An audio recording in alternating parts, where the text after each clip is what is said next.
અલ્પેશ ઠાકોર અને ઠાકોર સેના ફરી એકવાર આંદોલનના માર્ગે છે। 26મી જાન્યુઆરી અડધી રાત્રે ગાંધીનગરમાં અભ્યુદય કાર્યક્રમ યોજાશે। ઠાકોર સમાજ આગળ આવે તેવા સંકલ્પ સાથે કાર્યક્રમ યોજાશે। ઠાકોર સમાજ જાગે છે તે હેતુથી અડધી રાત્રે 3 વાગે કાર્યક્રમ યોજાશે। રાજ્યના 7000 ગામડાઓથી ઠાકોર સમાજના લોકો અહીં જોડાશે। ઠાકોર સમાજને જગાડવાના હેતુથી રાત્રે 3 વાગે કાર્યક્રમ રખાયો છે, એટલે વહેલી સવારે 3 વાગે કહી શકાય। 7000 ગામડાઓથી ઠાકોર સમાજના લોકો એકત્ર થવાનો દાવો કરવામાં આવ્યો છે। 26મી જાન્યુઆરી આ કાર્યક્રમ યોજાશે। અભ્યુદય કાર્યક્રમમાં ગાંધીનગરમાં લોકો દૂર દૂરથી આવશે તેવો દાવો અલ્પેશ ઠાકોર દ્વારા કરવામાં આવ્યો છે। ફરી એકવાર ઠાકોર સમાજ અને અલ્પેશ ઠાકોરની આગેવાનીમાં આંદોલનના માર્ગે છે અને ઠાકોર સમાજ જાગે તે હેતુથી આ કાર્યક્રમનું આયોજન કરવામાં આવ્યું છે। એક થઈને તમામ સમાજોની સાથે મળી અને અમે કામ કરવા માંગીએ છીએ। તમામ સમાજો જે રીતે અમને પ્રેમ કરી રહ્યા છે, અમે તમામ સમાજોને પ્રેમ કરી રહ્યા છીએ। એ જ રીતે અમારે પણ આવનારી પેઢીનું, અમારા બાળકોનું ભવિષ્ય સુરક્ષિત કરવું છે અને એના માટે અમે શૈક્ષણિક ક્રાંતિ માટે ભેગા થઈ રહ્યા છીએ।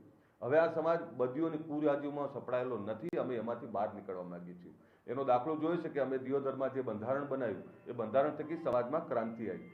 એ જ રીતે આપને કહું છું કે જે રીતે આ સમાજ તમામ ક્ષેત્રે આગળ વધી રહ્યો છે, એમાં આખા ગુજરાતના તમામ લોકો આમાં જોડાઈ રહ્યા છે। સામાજિક આગેવાનો હોય, રાજકીય આગેવાનો હોય, શિક્ષિત લોકો હોય, શિક્ષણવિદો હોય, તમામ લોકો અહીંયા જોડાઈ રહ્યા છે।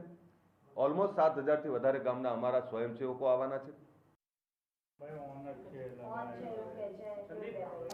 તો અલ્પેશ ઠાકોરે ખૂબ સૂચક વાત કરી કે શૈક્ષણિક જાગૃતિ આવે અને સમાજ બદીઓથી દૂર થાય તે માટેનો આ કાર્યક્રમ છે અને સમાજના લોકો એક સાથે સંકલ્પ લે કે હવે શિક્ષણની વાત હશે, કુરિવાજોની વાત નહીં હોય, ત્યારબાદ વ્યસનોની વાત નહીં હોય। અભ્યુદય કાર્યક્રમને લઈને અલ્પેશ ઠાકોરે નિવેદન આપ્યું કે 10-15 વર્ષમાં ઠાકોર સમાજના શિક્ષણનું સ્તર વધ્યું છે।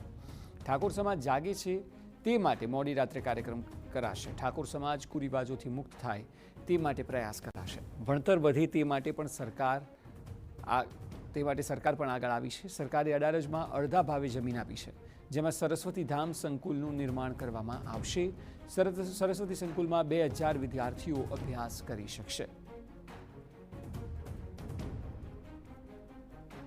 રાજ્ય સરકારે સૈદ્ધાંતિક નિર્ણય કર્યો છે કે હા, તમને અમે બજારના 50% ભાવે આ શૈક્ષણિક ભવન બનાવવા માટે જગ્યા આપી રહ્યા છે। ત્યારે રાજ્ય સરકારનો પણ આભાર માનું છું, માનનીય ભૂપેન્દ્રભાઈનો આભાર માનું છું, આદરણીય નરેન્દ્રભાઈ, અમિતભાઈ શાહ સાહેબનો આભાર માનું છું કે જેમણે સંવેદના બતાવી અને આ સમાજ માટે પણ આ જમીનની ફાળવણી કરી છે।